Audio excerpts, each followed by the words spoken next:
Um, Welcome to the Khoisan Chronicles. Today we have a special guest, Wesley Douglas.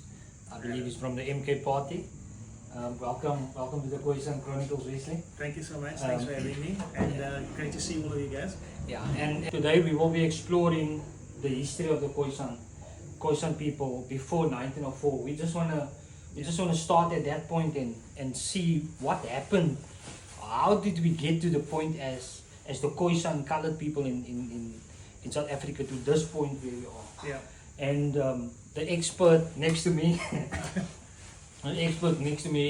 I believe we've been told many versions of history. Yeah. Mostly written by those who I believe colonized the Khoisan, the colored people. And conquered our people. But Not quite. yeah, to a certain extent. Yeah. Because we're still here, and they try to get rid of us. They try to take us off our hand and free us out. Yes. Yeah. Yes. But I believe it's time for us to reclaim reclaim our own story. Yeah. And that is what we are planning on doing with the Khoisan Chronicles. That's we just want to get to a point where we help our people out by just giving proper direction as to where we're going. Yeah. And that's why I have our special guest with us today. I believe, in my view, is also a very knowledgeable person when it comes to the history of the Khoisan people. Yeah. And I believe he's a historian. I've done some research. And he's a historian and a researcher. So Wesley Douglas, thanks for coming to the Khoisan Chronicles today. So before I start this conversation, I just want to get to a point where we just wanna do a deep dive into the Khoisan history and debunk the myths that we've been told for so long. Yes. I believe our children or we as adults now, back then we were taught history. Yeah. But that is not the true history. History. It was a lie. Yeah. So today we just want to get to a point where we dive into the historical context of the Khoisan people. Can you take us through? Yeah. It's a subject matter that is very deep, and there's been an attempt to try and discredit and change the narrative of who we are as the Khoi and the San people. Yeah. The Khoi and the San people, as you would know, is the oldest First Nation Aboriginal people in the world. Okay. We predate the American Red Indians, Native American Indians. We predate the Aboriginal Australians in the DNA record of humankind.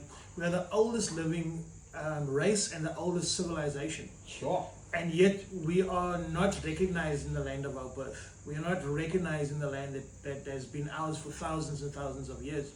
So people often speak about the fact that this is the cradle of humankind. There's an actual spot which is called the cradle of humankind, which is just south of Johannesburg or north of Johannesburg. Yeah. And the reality is the record of DNA and the record of history and anthropology and archaeology supports our claims to be the oldest First Nation people in the world. That's mind-blowing, eh? Yeah, and you know, the thing is, what people don't understand is that science has vindicated us as the Khoisan people. And there's archaeology to Yes, prove this. 100%. Sure. I'll give you an example. You know, if you go back into the historical record of who was here first, in Southern Africa, let's just talk about Southern Africa, SADC, because you still find Khoisan people in Zimbabwe, Botswana, Namibia, South Africa. Yeah. We across the SADC countries, but we were further up north. We were all the way up north, and that's the historical record. There's a map. So in other words, what you're saying, there was no one here. There was nobody before us. Niemand was hier nie. We actually lived as one homogeneous people for a very long time. And that's what the historical record says. And that many of the people left us and went to Europe and went to Americas and went everywhere and came back again.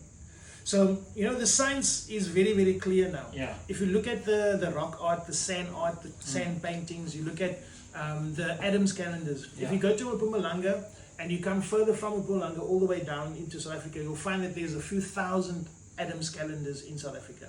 Now, what an Adams calendar is, it's the most ancient cosmological timekeeper. Yeah. So it basically shows where the constellations are, tracks the constellations. It's a sundial, it tells the time. All of these things have been created by our forefathers, but we've been pushed back and told that we are just pastoral herdsmen and that we are just hunters and gatherers. Oh my word, and that's not who we are. That's crazy. We have scientific basis. We were a formal nation. We weren't just a loose gathering of hunters and gatherers. That is a lie that was told to try and make it seem as if there was nobody here before the colonists arrived, right? Yeah. But if you go back into the actual physical record of who was here, and you look at the record, you will see it was the San and the Khoi people that was here. The Khoi people and the Kam, the Khoi, the Nju. Yeah. These are the tribes, the Korana, the tribes that have been here, and until 1950, before 1950, we were still known by that names. Yeah. We were still known by our indigenous names. But then in 1950, when the Group Areas Act was passed, they then made us all undercolored to hide the fact that we were once called by these tribal names. And they did that specifically to try and say, okay, we need to get rid of these people because we couldn't kill us. They couldn't commit genocide against us to get rid of us. And they did try very hard for a very long time. But the reality is... That's the true true history of South Africa. The true history of South Africa is that we've been invaded from the north. We were invaded by land and sea. We were invaded by the Europeans when they first came here, Bartholomew Dias and Jan van Riebeeck and all in 1652. That's one invasion. Yeah. But we also had an invasion from the north, which was the great Bantu and Nguni migration down from the north to South Africa. But you see, what people don't understand is that migration happened thousands of years or 1,000 years ago. Yeah. Not too long ago, but we've been here for thousands and thousands and thousands, tens of thousands of years before that. So when people came, they started killing our people all the way down, from north to south, whether that's white or whether it's black, and they both merged and arrived in the south of South Africa, frankly at the same time. Sure. If you look at the real DNA record, the Zulus, the Xhosas, the Tswanas, the Tsongas, the Pedis, all these different tribes, they all arrived way after us. We were here, they found us here. The Dutch, the British, the Portuguese, the Germans, they found us here. Now the question comes to mind. Yeah. Why is nobody talking about what happened before 1904? Everybody's talking 1904, 1908. You just hear people... because it's in their best interest to try and ignore us and to try and pretend that we didn't exist before 1904 so that they can start history there, because that's the history of their possession of the land. Okay. You understand? I got you. It's the same with the 1913 clause that has been put in the Constitution. In the Constitution, Section 25, the same reason that was put in there was, why was 1913 put as the stop-off date for when we can go we can get claims, land claims, etc.